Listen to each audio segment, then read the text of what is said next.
Hai murid-murid, kembali lagi bersama Miss Pia. Nah, pada pembelajaran kali ini, Miss Pia akan mengajari tentang kedudukan Pancasila. Nah, Dede, pada pembelajaran kali ini juga, Miss Pia tidak seorang diri loh. Miss Pia ditemani sama seorang guru. Nah, kalian mau tahu gurunya siapa? Sir Suherman. Hai anak-anak.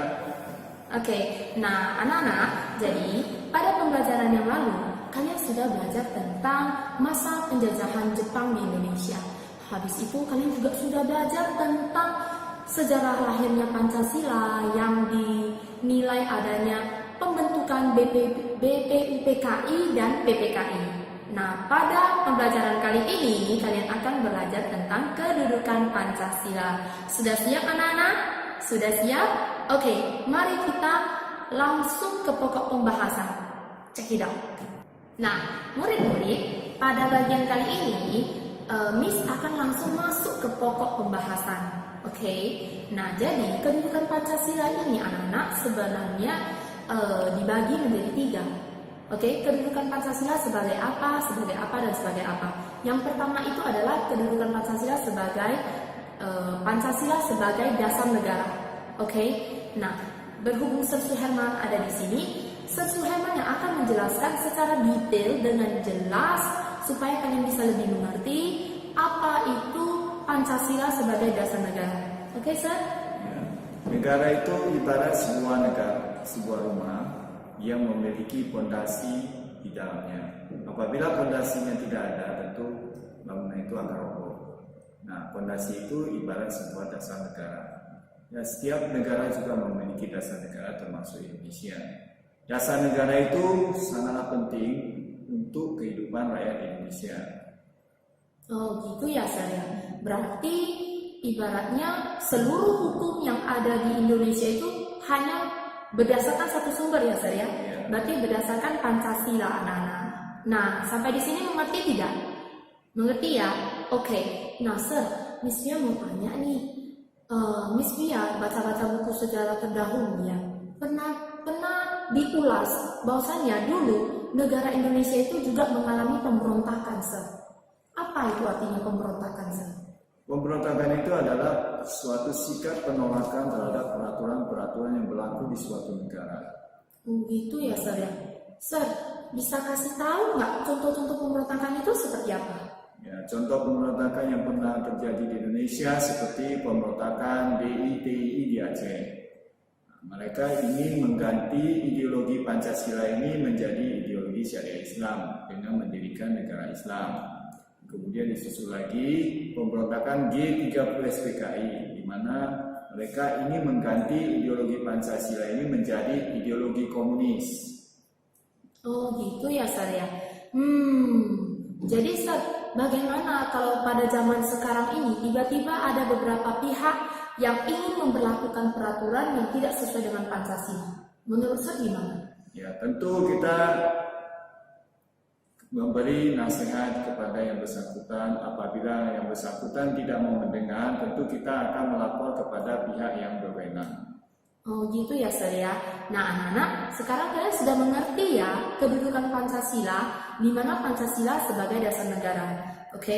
Nah, habis dari bagian ini, kita masuk ke bagian yang kedua, yaitu Pancasila sebagai cita-cita bangsa. Kedudukan kedua dari Pancasila adalah sebagai cita-cita bangsa. Setiap orang memiliki cita-cita yang berbeda-beda.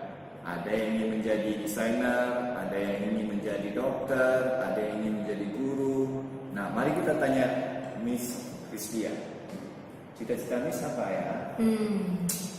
Penasaran ya cita-cita Miss? Tentu cita-cita Miss dari kecil itu ingin menjadi seorang guru. Nah, anak-anak, kalau dilihat dari kondisi sekarang ya, berarti sudah tercapai cita-cita Miss ini. Nah, anak-anak sekalian, setiap orang itu memiliki cita-cita yang berbeda. Seperti yang Sir Suherman bilang, oke, banyak sekali profesi yang bisa kalian jalani nantinya. Tapi sebenarnya bukan hanya orang yang memiliki cita-cita, anak-anak, tapi bangsa Indonesia juga memiliki cita-cita. Bangsa Indonesia memiliki cita-cita yang sangat hebat menurut Miss. Setelah Miss membaca, Miss merasa bangsa Indonesia itu cita-citanya sangat tinggi. Oke, nah cita-cita Indonesia, cita-cita bangsa Indonesia ini tercantum di pembukaan Undang-Undang Dasar 1945 alinea keempat. Anak-anak ingin tahu nggak apa saja bunyi-bunyinya? Nah, anak-anak, berikut cita-cita bangsa Indonesia sesuai dengan bunyi di alinea keempat. 1. Melindungi segenap bangsa Indonesia dan seluruh tumpah darah Indonesia. 2. Memajukan kesejahteraan umum. 3. Mencerdaskan kehidupan bangsa. 4. Ikut melaksanakan ketertiban dunia yang berdasarkan kemerdekaan, perdamaian abadi, dan keadilan sosial. Nah, anak-anak, dari 4 bunyi tersebut akan Miss jelaskan secara jelas contoh-contohnya itu seperti apa. Oke? Seperti yang telah disebutkan oleh Miss Crispia tentang isi dari pembukaan Undang-Undang Dasar 1945 alinea keempat, kita mau tahu apa maksud dari melindungi segenap bangsa Indonesia dan seluruh tumpah darah Indonesia. Gimana Miss Crispia? Oke, jadi maksud dari melindungi segenap bangsa Indonesia dan seluruh tumpah darah Indonesia itu seperti ini. Pemerintah itu harus menjaga keutuhan dan pertahanan negara dengan cara membentuk TNI dan Polri. Nah, TNI itu singkatannya, kepanjangannya adalah Tentara Nasional Indonesia. Nah, TNI ini sendiri juga dibagi jadi TNI Angkatan Darat, Laut, dan Udara. Nah, ada juga Polri. Polri ini kepanjangannya itu Polisi Republik Indonesia. Nah, jadi itulah salah satu contoh pemerintah menjaga keutuhan wilayah NKRI kita. Seperti itu, Ustaz. Gimana dengan memajukan kesejahteraan umum? Nah, kesejahteraan umum ini panjang jadi. Namanya kesejahteraan. Yang dipentingkan di sini adalah kesejahteraan bangsanya, rakyatnya, Sir. Jadi pemerintah itu haruslah yang namanya membantu rakyatnya untuk lebih maju, menyejahterakan rakyatnya, kehidupan rakyatnya itu dengan cara seperti menyediakan beberapa sarana, fasilitas-fasilitas umum. Contohnya yang di Jakarta itu loh, Sir, ada MRT, ya kan, kereta bawah tanah yang super cepat. Nah, habis itu juga pemerintah juga bisa menyejahterakan rakyat itu dengan cara memberikan pelayanan-pelayanan kesehatan, Sir. Seperti itu loh, Sir, BPJS, ya kan, JKN. Nah, habis itu juga harus menyejahterakan rakyatnya yang mungkin nantinya sudah mau pensiun tuh, Sir. Harus ada lagi BPJS Ketenagakerjaan. Ada juga pelayanan-pelayanan kesehatan untuk bayi-bayi seperti posyandu, pos pelayanan terpadu, memberikan imunisasi gratis. Seperti itu, Sir. Dan ada lagi untuk rakyat-rakyatnya yang ekonominya masih di bawah rata-rata, seperti memberikan subsidi minyak, memberikan beras kepada rakyat-rakyatnya gitu. Jadi otomatis rakyat Indonesia akan lebih terbantu. Nah, itulah maksud dari memajukan kesejahteraan umum. Pada bukti ketiga, itu mencerdaskan kehidupan bangsa. Itu merupakan salah satu program pemerintah saat ini. Mana menurut Crispia? Nah, jadi mencerdaskan kehidupan bangsa itu harus. Jadi bangsa Indonesia itu juga harus melahirkan generasi-generasi muda yang tentunya harus pintar, harus bisa bersaing dengan zaman ataupun bisa bersaing dengan orang-orang di luar. Caranya itu gimana? Pemerintah itu mewajibkan program belajar 12 tahun, Sir. Nah, 12 tahun itu dihitung dari mana, Sir? Dari SD kelas 1 sampai kelas 6, SMP 1 sampai SMP kelas 3, dan SMA 1 sampai SMA kelas 3. Jadi itulah program belajar 12 tahun, Sir. Nah, ada lagi, Sir, pemerintah juga memberikan beasiswa ataupun dana-dana membantu keluarga-keluarga yang kurang mampu, Sir. Contohnya seperti dana BOS. Nah, jadi, Sir, murid-murid yang keluarganya kurang mampu untuk membiayai pendidikan mereka, pemerintah juga membantu membiayai pendidikan mereka dalam belajar di sekolah. Seperti itu, Sir. Dan yang terakhir, pemerintah juga sering yang namanya harus membentuk atau mengadakan olimpiade gitu, Sir. Baru bisa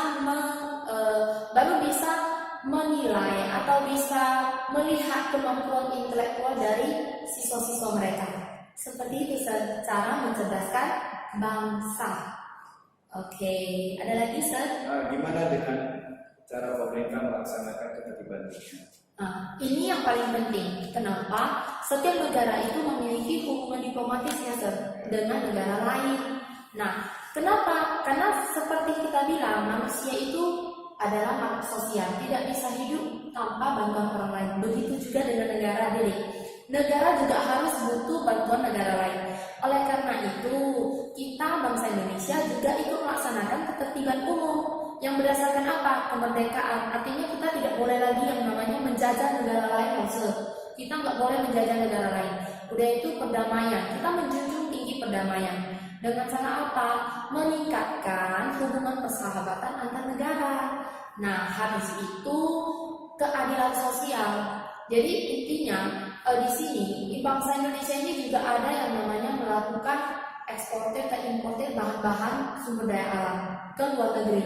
Nah, dengan begitu luar negeri juga sama memasukkan barang-barang mereka yang dibutuhkan oleh rakyat Indonesia. Seperti itulah kesinambungan hidup dalam menjaga ketertiban dunia.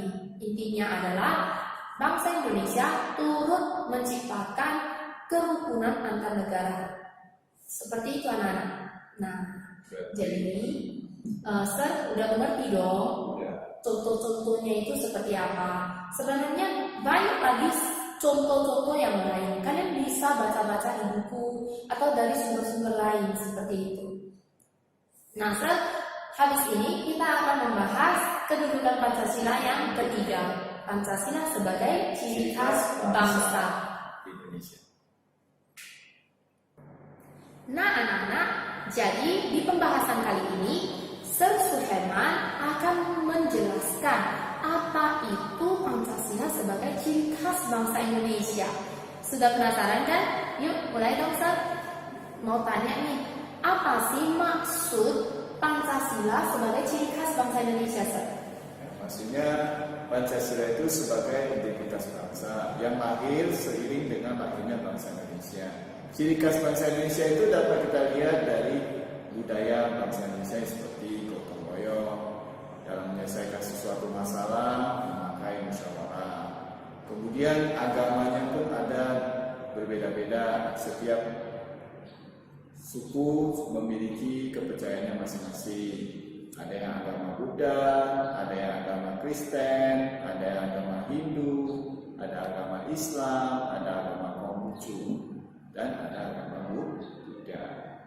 Nah, jadi, Sir, contoh-contoh suku yang ada di Indonesia banyak nggak, Sir? Suku Indonesia ini banyak sekali, itu sampai mencapai ribuan suku. Ya. Jadi kita bentuk budayanya dan ada istiadatnya itu juga ribuan. Jadi kita bisa melihat kekayaan budaya Indonesia yang begitu kaya sekali. Oh gitu ya, Sir ya.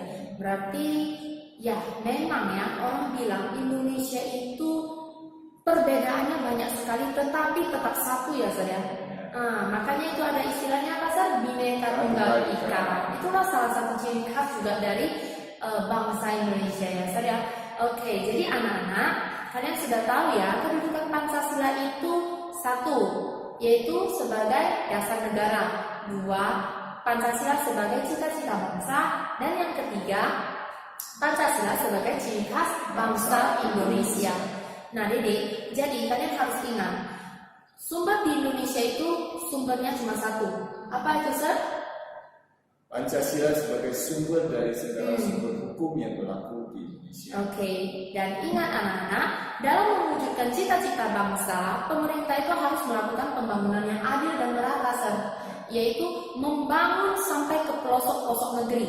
Tidak mau tahu itu di pesisir kah, di pedesaan, bahkan di pulau-pulau kecil, Sir. Jadi dengan begitu, rakyat-rakyat Indonesia itu bisa merasakan pembangunan dari pemerintah. Jadi otomatis rakyat-rakyatnya itu bisa maju. Seperti itu, Sir. Dan Nah, iya, otomatis pasti makmur dong, Sir. Udah itu, anak-anak, bukan hanya pemerintah yang bekerja, rakyat juga harus, anak-anak. Jangan lupa, dengan cara apa? Mendukung kegiatan pembangunan pemerintah dengan cara wajib membayar pajak. Kenapa sih, Miss, kita harus membayar pajak? Sir, tahu nggak kenapa?